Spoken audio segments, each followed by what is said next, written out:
좀 유명한 책이 있는데 여기서 말해도 되나요? 자꾸 머리가 하얘져가지고. 실수하면 안 되겠네요.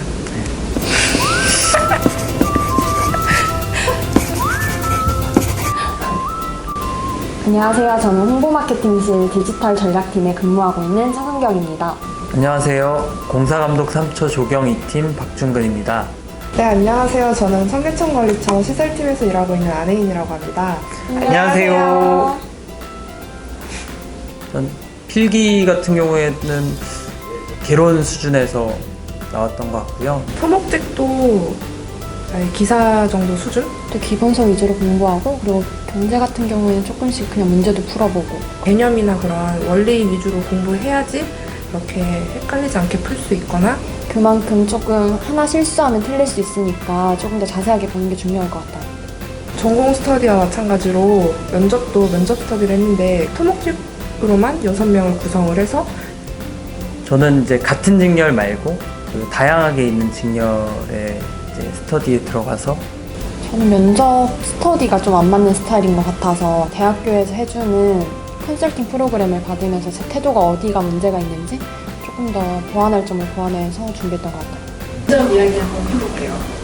제 옆에 지원자분이 인상에 남았던 게 질문의 의도와 다르게 조금 산으로 가게 되면 면접관분들도 그 미소를 잠깐 지우시더라고요. 그래서 질문에 대한 의도를 좀 파악하는 게 면접장에서는 가장 중요하지 않나라고 생각해요. 조금 하이톤이 되면서 막 자기가 말하고 싶은 걸 너무 흥분해서 얘기하는 사람한테는 좀 관심을 안 가지시는 것 같다는 느낌이 들더라고요. 좀 침착하게 대답하는 사람을 좋아하는 게 아닌가라는 생각이 기억에 남는 거는 공단 시설 중에 가보고 이용한 곳이 있느냐, 가서 뭐를 느꼈고 좋았던 점, 그리고 조금 개선이 필요하다고 하면 어떤 게 있겠느냐, 이 질문이 사드와 관련된 질문이었는데, 중국과 사드 문제 때문에 우리 서울시설공단에 그게 과연 어떻게 영향을 미칠 것인가, 좀 시사상식에 이렇게 폭을 넓히는 것도 중요하다고 생각을 했었어요. 어떤 마인드를 가진 사람이 들어오면 좋을지. 사무직 같은 경우에는 다른 동기들 말을 들어봐도 법령 정보에 대해서 조금 많이 알면 좋다고 하더라고요. 법에 대해서 알 수 있는 경우가 좀 드문데, 입사를 하고 나서도 계속 배우는 거를 멈추지 않는 좀 부지런한 사람이 들어오면 좋지 않을까라고. 우리가 하는 일이 결국은 그 시민에게 봉사하는 거라고 생각을 했거든요. 그래서 작은 거라도 주변에 어떤 사회적 책임을 좀 다하는 그런 사람? 봉사 마인드가 좀 있는 사람이 오면 일하는 내내 조금 뭐 성취감을 많이 얻지 않을까 이렇게. 현장에 나가보면 다양한 사람들과 많이 얘기를 하고 그런 현장의 민원들을 받을 수 있기 때문에 의사소통하는 데 있어서 좀 더 활발하고 적극적인 사람이 저희 회사에 오면 좀 더 수월하게 근무할 수 있지 않을까. 취준생들한테 한마디 해볼까요?